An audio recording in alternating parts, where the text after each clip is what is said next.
I'm Kimberly from the Fat Quarter Shop, and today on our Classic and Vintage series, I'm going to show you this Rocket Star block. I'm going to show you how you can work with the bias and use our wonderful Starburst Creative Grids ruler. This block is a free pattern and the links below, and if you want to turn this into a table runner, twin, lap, or queen, we've got a low price pattern available at Fat Quarter Shop. So let's get started.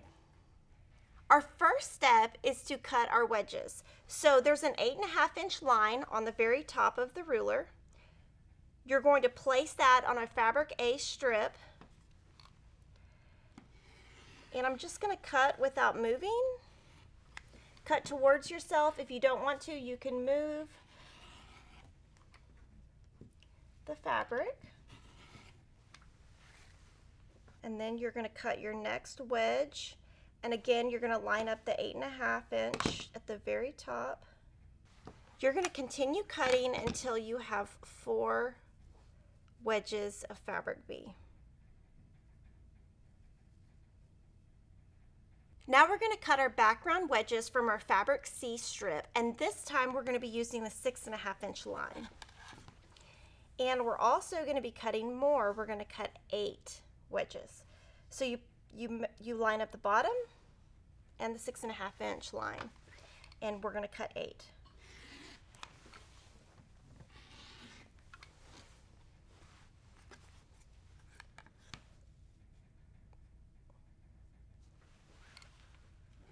Now we're going to put our wedges together. You've got a fabric A wedge with 2 fabric C wedges on the sides. These are all biased edges, so you're going to want to be really careful and use lots of pins.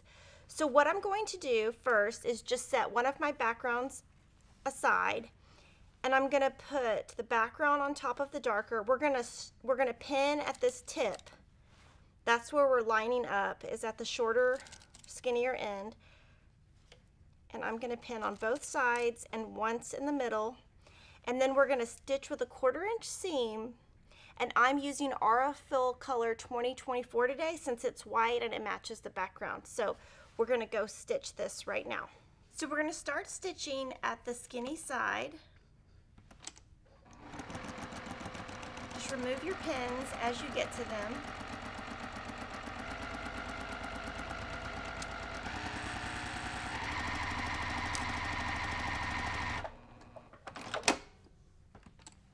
So now we're going to set our seam.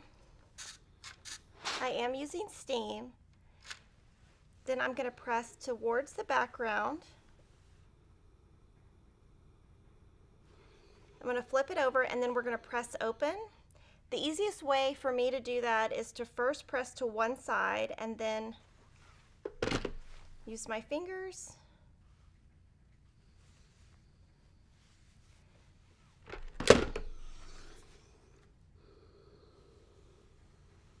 Just go right on top of that and let your iron just sit. Don't move it back and forth like that because you're on bias.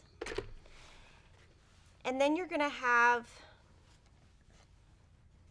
it's kind of hot, you're going to just trim your little, trim just a tiny little triangle off so you've got a little bit less bulk there.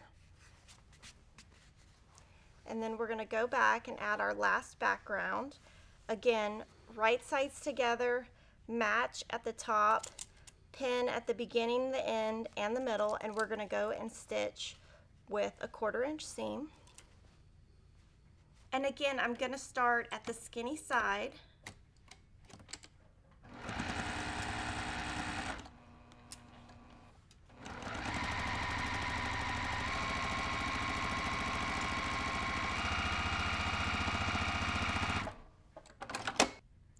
We're going to press open again.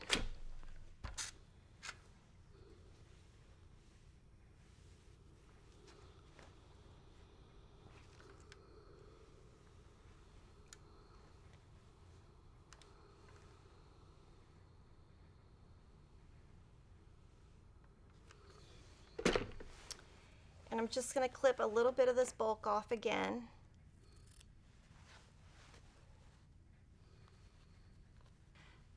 So we're going to trim this down with a 5.5-inch square ruler. The first thing I'm going to do is I'm going to fold this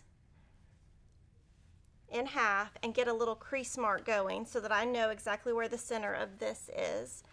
I'm going to put a 5.5 inch square Creative Grids ruler where right here this 1/4 inch hits the tip. This meets this crease, and then I'm going to trim on all sides. And I'm going to move my mat so that my fabric does not move. And you have a perfect 5.5 inch square, and what's beautiful about this is it's the perfect size, and even though it's bias, it's perfect. And so sometimes when you work with bias, your unit will come out kind of wonky. So this is really nice. It's like a little cheat method. Our next step is using corner squares, which is much easier than our last step. So you're going to take all of your fabric E squares, draw a line from corner to corner with a friction pin. I'm using a friction pin because it will disappear with heat later. You put that on one corner, stitch directly on the line, trim a 1/4 inch away and press, and then you're going to do the same thing on an opposing corner, and this is what it will look like. You're going to keep adding, stitch, cut, and this is how your diamond unit is going to look, and you are going to make 4 of these units. To assemble your block, you place your 4 rocket star units with your darks in the center and your diamond units with the fabric D in the center.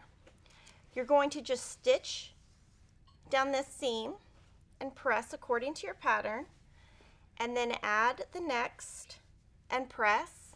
So these together and press, and these together and press. And your rocket star block will measure 14.5 inches unfinished or 14 inches finished. And remember, this is a free pattern. You can get the link below, and we have a low price pattern if you want to turn it into an actual quilt. And if you want to share your stuff on social media, just hashtag RocketStarQuilt. We can't wait to see what you make with it. And make sure to subscribe to our channel, click on the bell for notification, and give us a big thumbs up. See you next time.